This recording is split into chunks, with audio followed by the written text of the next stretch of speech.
Good evening and welcome to Express News with me, Deepika, your daily half-an-hour window that brings you quick and crisp 100 news and updates from the country and the world in 30 minutes. Let's begin.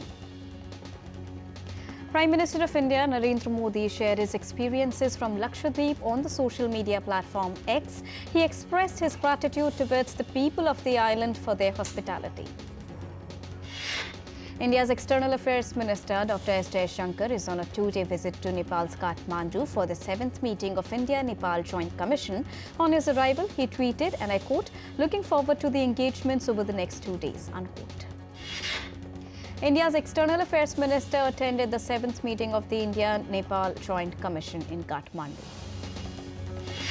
Nepal's Minister for Foreign Affairs, Narayan Prakash Saud, held a meeting with former Indian diplomats to discuss Nepal-India relations, seeking suggestions on ways to improve them further. Dr. S. Jaishankar met the Nepalese President Ramchandra Paudel at his office in Kathmandu. Discussions on bilateral relations and mutual cooperation were held during the meeting. He also met Nepali Prime Minister Pushpa Kamal Dahal. The two leaders discussed the follow-up, including through the Joint Commission meeting today. India's Foreign Minister exchanged various agreements on cooperation in renewable energy, long-term power trade. He jointly inaugurated 3 cross-border transmission lines. India gotten access to legal documents related to the sentences of 8 Indians in the Qatar case. External Affairs Ministry spokesperson Randhir Jaiswal said the legal team has the order of the Qatar court that is confidential. While addressing the biotech startup expo on emerging startup trends in North India in Kathua, India's Vice President Jagdeep Thankar said that biotechnology holds immense potential to contribute to sustainable development goals, and India is in the right place where there can be growth of this particular line. India's Home Minister Amit Shah has said that India will be self-reliant in the pulses sector by the year 2027. He also said that this after launching a portal for registration, procurement and payment of tooled producing farmers in New Delhi today. India's Finance Minister Nirmala Sitharaman launched a Viksit Bharat Sankalp Yatra van in Chennai. While addressing, the Finance Minister highlighted 17 key schemes, emphasizing their substantial contributions to the nation's advancement. India's Finance Minister accentuated the success stories of schemes like the PM Mudra Loan, Stand Up India and PM Swanidhi collateral-free loan schemes. The Indian Cybercrime Coordination Center, or 14C, has said that the highest number of reported cybercrimes in 2023 were related to work from home or part-time job scams, followed by illegal lending apps. He further said that illegal lending apps are the second most commonly used tools by scammers, often operating from countries like China, Cambodia and Myanmar. The Indian Space Agency will launch its next-generation heavy communication satellite named GSAT-20 on SpaceX's Falcon 9 rocket.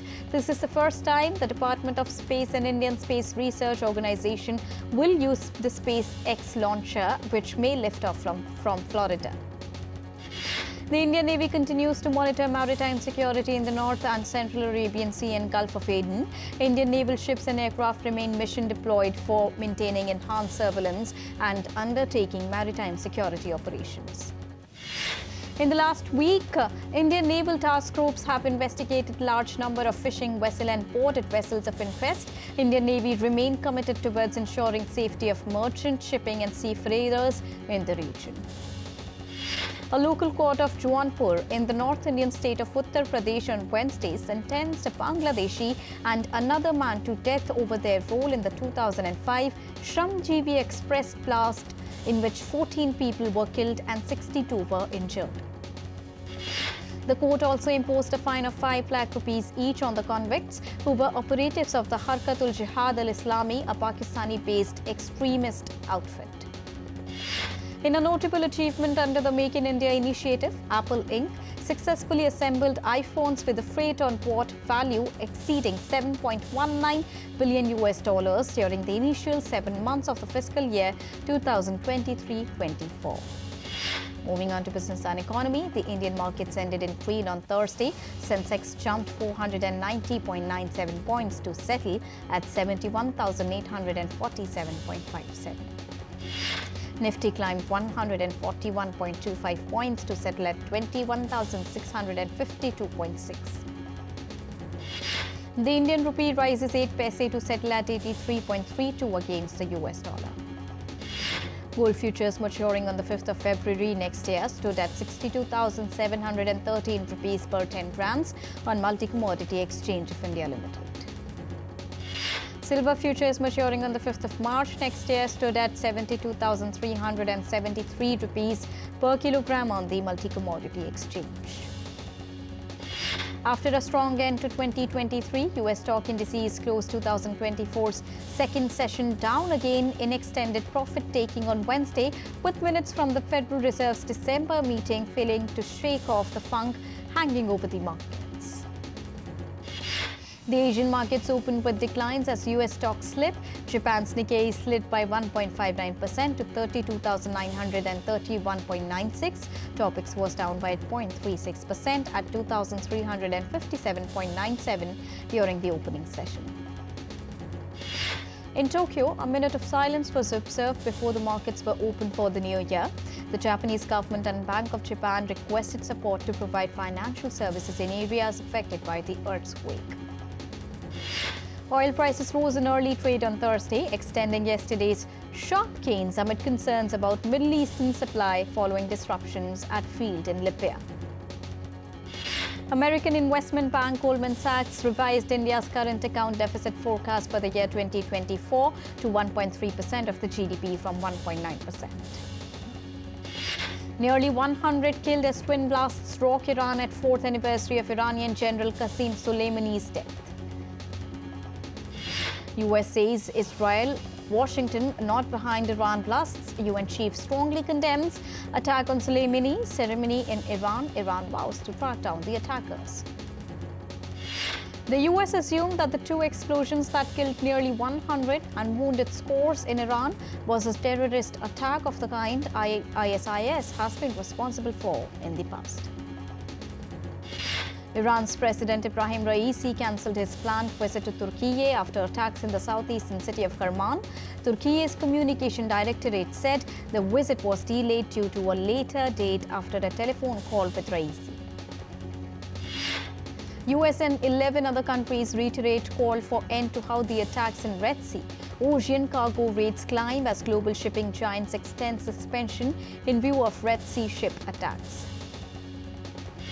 China called the Red Sea an important shipping lane for the international goods and energy trade on Thursday and said it is of common interest to safeguard its peace and stability. Bangladesh deploys army to keep peace ahead of Sunday's national election. Soldiers travelled in armoured vehicles to temporary camps set up across the capital Dhaka to help the civil administration maintain peace and security. Russia and Ukraine staged big exchange of prisoners of war after the UAE mediation on Wednesday. Over 200 were freed by each side after what Moscow said was a complex negotiation. Russia said 248 military personnel had been handed over by Ukraine. Kyiv said it had brought home 230 people in what it said had been the largest documented swap of troops so far. U.S. former President Donald Trump appeals to the U.S. Supreme Court over Colorado ballot ban that ruled him ineligible for state ballot. UN nuclear watchdog says its inspectors denied access to parts of Ukraine's Russian-occupied Zaporizhzhia nuclear power station. The Israeli army video released on Thursday that says it shows strikes on Hamas targets and soldiers in action in Gaza. The latest action took place as Israel-Hamas conflict nears the 3-month mark amid international concerns. South Korean and US troops held joint combat fear drilling in Pocheon near North Korean border to test and enhance combat readiness, simulating enemy aggression. Exercise by South Korean Army Mechanized Infantry Brigade and US Army Armored Striker Brigade involved heavy weapons and ended on Thursday. Britain's Foreign Minister Cameron meets Kosovo PM Foreign Minister in Pristina. He stressed that his country wanted to work with Kosovo to develop its economy and bolster its security. 31 migrants who were kidnapped in the Mexican state of Tamaulipas have been rescued by the authorities. The rescue announcement followed days of frantic searching for the migrants involving Army and National Guard troops, police forces, search and rescue dogs and tracing of mobile phone signals. Las Vegas judge attacked by convicted felon during sentencing. Clark County Judge M was about to levy the sentencing decision for convicted felon that he ran up to the bench and jumped over the furniture to assault her. Thick fog blanketed several Chinese provinces on Thursday, shutting roads and highways as visibility plummeted. Dense fog engulfed provinces of Jiangxi and Jiangsu, forcing the closure of expressway toll gates and highways. Dense fog also affected Shandong, Hubei, Hunan, Jiangxi and Fujian provinces with visibility below 200 meters. Some parts of southern Jiangsu and southern Anhui had visibility below 50 meters.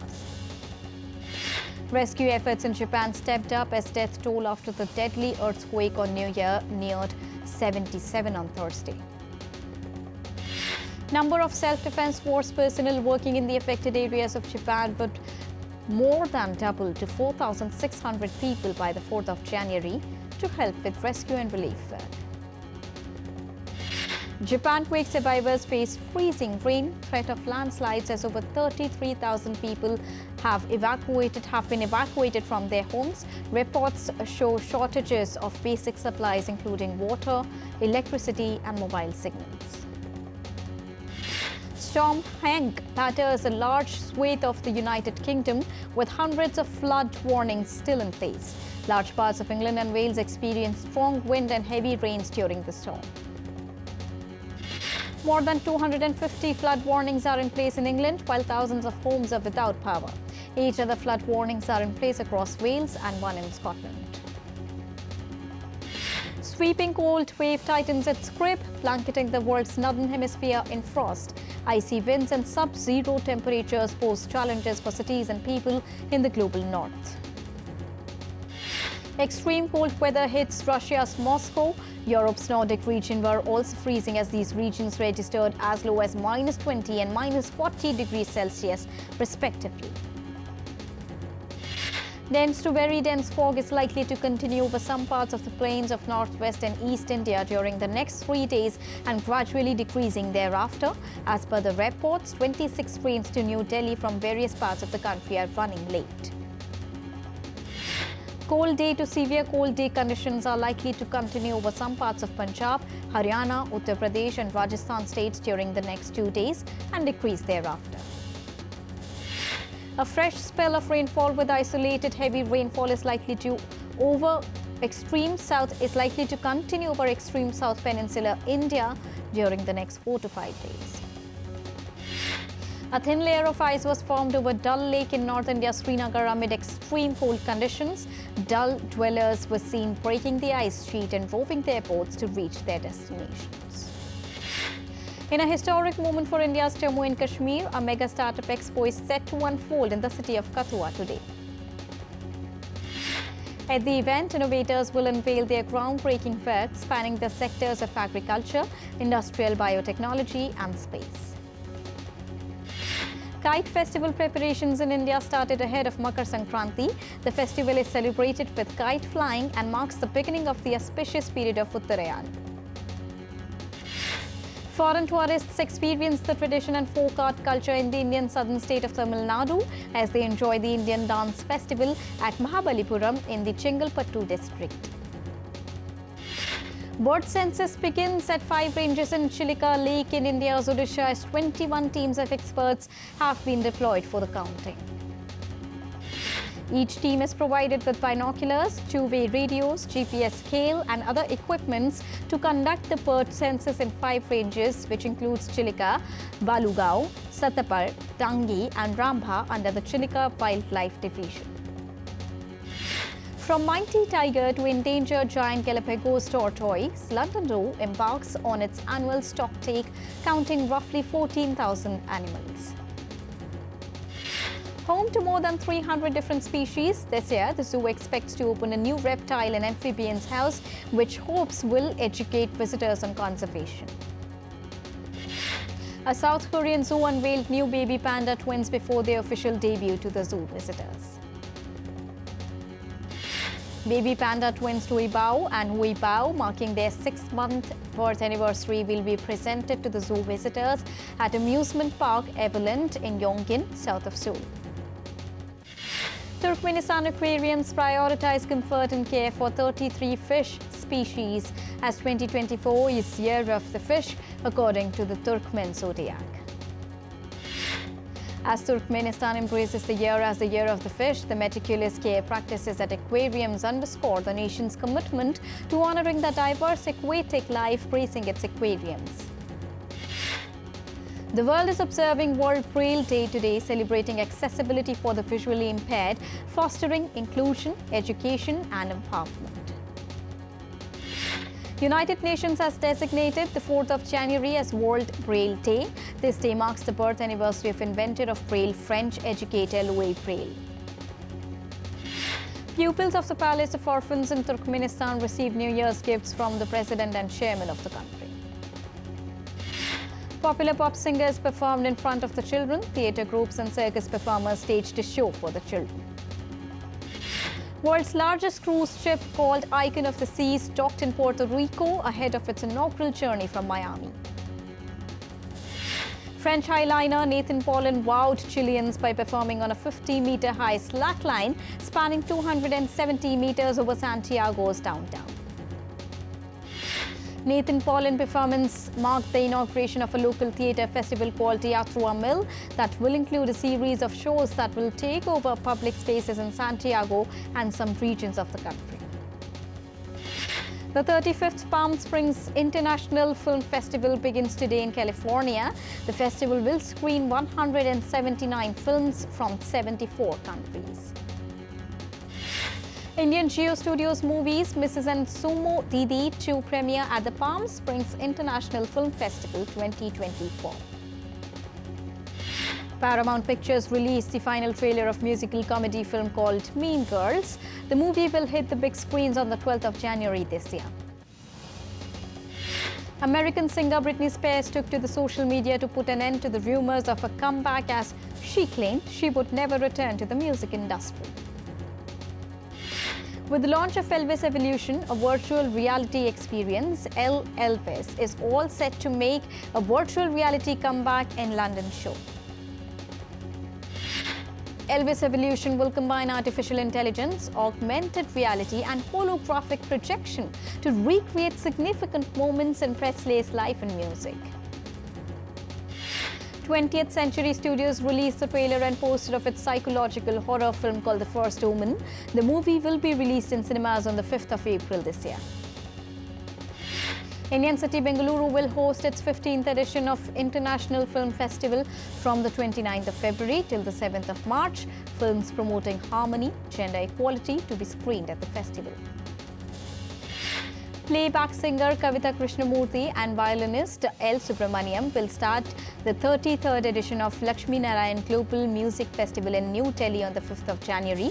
The musical gala will later be held in Mumbai, Bengaluru and Mysore. Bollywood actor Pankaj Tripathi starrer Main Atal Hoon new song Ram Dhun has been released. The song is composed and sung by Kailash Kher. Moving on to sports, India defeated South Africa in sensational fashion inside 2 days in the second and final test to level the series by 1-1 on Thursday. Premier pacer Jasprit Bumrah bagged a match-changing 6-wicket in the second innings to hand India its first victory in Cape Town. Australia ended day 2 at 116 for 2 of the third and final test against Pakistan on Thursday. Australia is still 197 runs behind Pakistan's first innings score of 313. India's Surya Kumar Yadav and Yashasvi Jaiswal have been nominated for the ICC awards for their performances in 2023. Surya Kumar was among the 4 nominees for the ICC Men's T20 Cricketer of the Year. Sri Lanka named different captains for the Test, ODI and T20 series. Batting all-rounder Dhananjay De Silva will be the Test captain, while Kushal Mendis will lead the ODI team and Manindu Hasaranga will lead the team in the T20s. Cricket Australia Chief Executive Nick Hockley has said that Cricket Australia will push for series in the World Test Championship to be of a minimum of 3 matches each. Teenage sensation Luke wins the darts championship and Luke Littler loses it. And right now we are moving for a short break. We will be right back.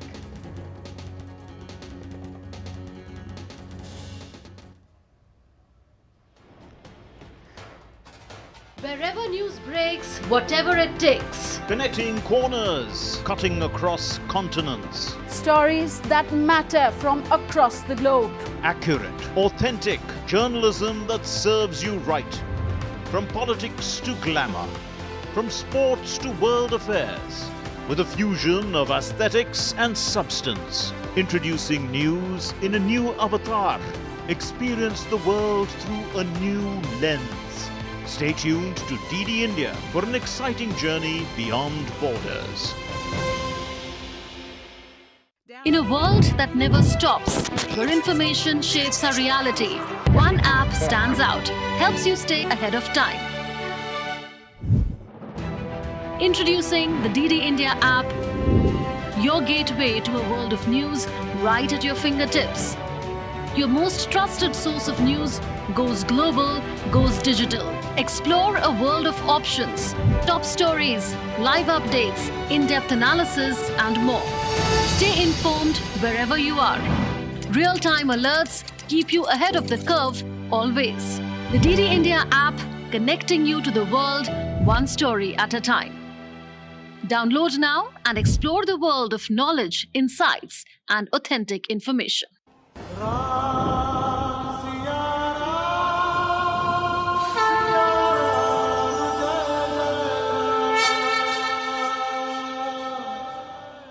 We bring to you the legendary city of Ayodhya and tell you what makes Ayodhya everything that has got to do with the land of Lord Ram. यहाँ रग रग में हर जगह राम ही है। सनातन धर्म के लिए तो गौरव की बात है। कण कण में भी भगवान राम की सत्ता का एहसास हमें होता है यदि हम लोग ध्यान से उसका अवलोकन करें। आज भी होता है। This is 10th century old Hanuman Gari temple. यहाँ हनुमान जी महाराज राजा के रूप में बैठे हैं। भारत की संस्कार, संस्कृति मठ से, मंदिर से, साधु से, संत से, ऋषि से, मुनि से, महात्मा से जुड़ा हुआ है। ये विष्णु का मस्तक है, तो यहाँ पे हर कण पावन है।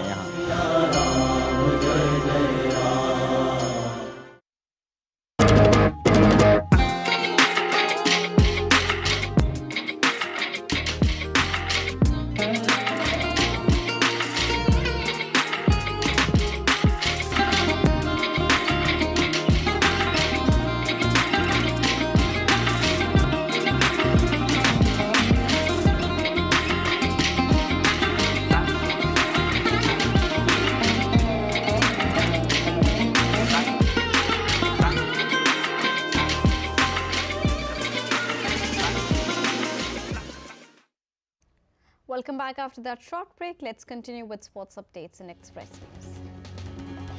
Novak Djokovic crashed to his first defeat of the season and faced in Australia for 6 years with a stunning 6-4, 6-4 loss to Alexei Minor in the United Cup. Antonio Rudiger's second half goal earned La Liga leaders Real Madrid a 1-0 home victory over Mallorca. The win extends their unbeaten league run to 13 games. And Scotty Scheffler has been voted the PGA Tour Player of the Year for a second consecutive season, making him the first back-to-back winner since Tiger Woods won 3 straight from 2005 to 2007. And with this, it's a wrap here on Express News for now, but news and updates will continue here on DD India. So don't go anywhere, keep watching and keep tracking DD India for all latest news and updates from the country and the world. Thank you so much for joining us right now. Namaskar.